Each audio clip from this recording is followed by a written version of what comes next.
4 nurses have been fired from an Atlanta hospital for posting a TikTok video talking about patients. The video was filmed as part of a challenge on TikTok about icks, or dislikes of their job. Let's take a look at a short clip. My ick is when you come in for your induction talking about, can I take a shower and eat? What? My ick is when you ask me how much the baby weighs and it's still in your hands.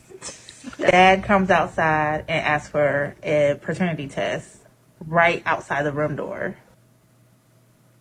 The original video, now deleted from the app, has been viewed millions of times and prompted thousands of angry comments. The nurses worked at Emory University Hospital, Midtown. Emory Healthcare issued a statement on the incident saying, in part, "We are aware of the TikTok video that included disrespectful and unprofessional comments about maternity patients and have taken appropriate actions with the former employees responsible for the video." Here to unpack all of this is Democratic strategist and political commentator Ameshia Cross. Welcome. So great to have you. All right, here's my question. When I first saw this story and I saw the title, which was, nurses talking about their icks, I thought they were going to be talking about like something like bodily related to maternity. And I thought, oh, that's horrible. But when I actually watched it, what they were essentially doing was letting off steam about the behavior of patients and their families. Like one of the examples we didn't see was a man who he has one baby daddy in one room. He's the baby daddy of one baby mama in one room, one baby mama in the other room, and he's going back and forth, stuff like that. Like or patients being extremely demanding in a way that's annoying, right? Like instead of ringing the buzzer, having somebody go to their desk over and over and over again.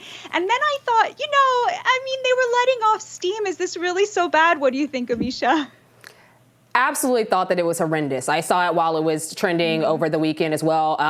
Full disclosure, my sister is a neonatal nurse in Atlanta, not at this hospital. It was very frustrating as a Black woman knowing that 3.5 times we are more likely to die in postpartum childbirth than any other demographic of people.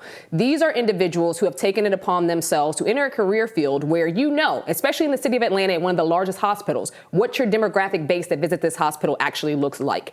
It is frustrating to me that these are the types of sentiments that were held by these individuals, because it's hard to believe that those won't also be taken into how you treat your patients. Be mindful. A lot of these are first-time moms who quite frankly don't understand. And sometimes they may ring the call button a little too much. But guess what? That's the job you signed up for. It's extremely disrespectful. You utilize this for kicks, for giggles, for whatever on China's TikTok. But it's also very depressing noting that there are women who literally are dying and have died at that very hospital and can call out some of those nurses. Another part of the TikTok that was brought out, and one of the reasons why these people got fired, was because you actually had new moms who talked about specific nurses in that video and how they treated them and how they almost died on the table or bled out because certain things weren't being flagged. So the greater issue here is that these are individuals who, for laughs and giggles, thought this was extremely funny to disparage patients. Meanwhile, they're ignoring their calls for help. Meanwhile, they're ignoring the statistics around maternal mortality for Black women specifically. Meanwhile, they are making a TikTok literally while they probably should be checking on said patients, and they're doing it at their place of employment. All of them deserve to be fired. Yeah, I think I don't know if they deserve to be fired. I take your points.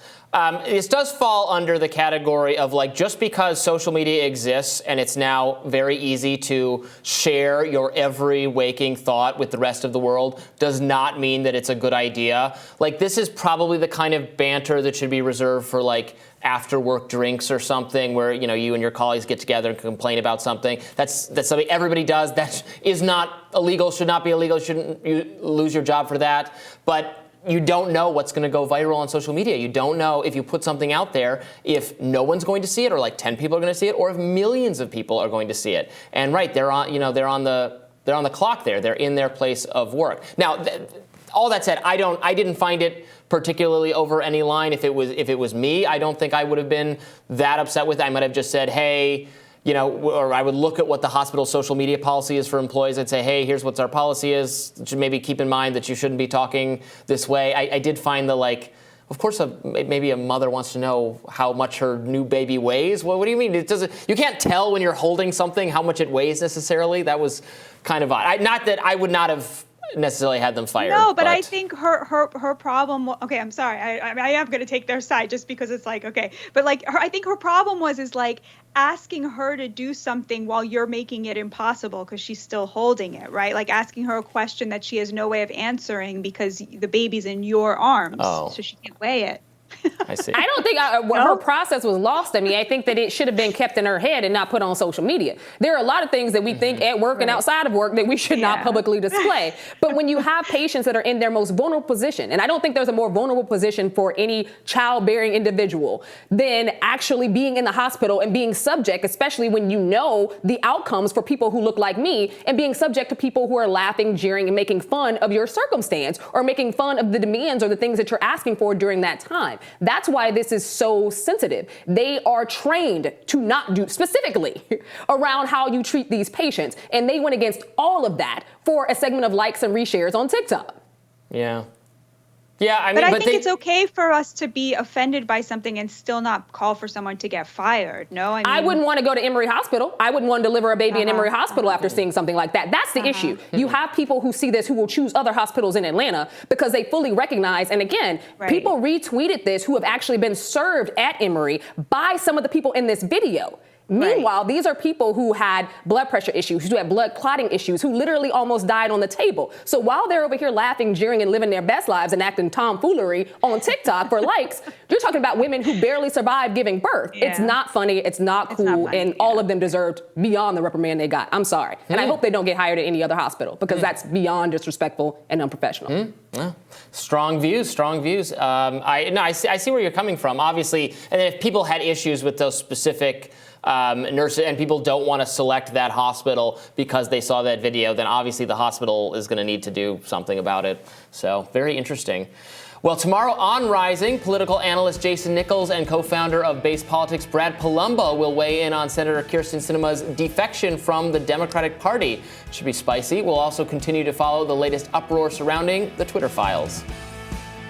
Be sure to like, share, and subscribe so you never miss any content. And for those of you who like to listen while on the go, we're now available anywhere you listen to podcasts. Great having you here, Batya. You as well, Ameshia. Thank you all so much. And I'll see you back here tomorrow.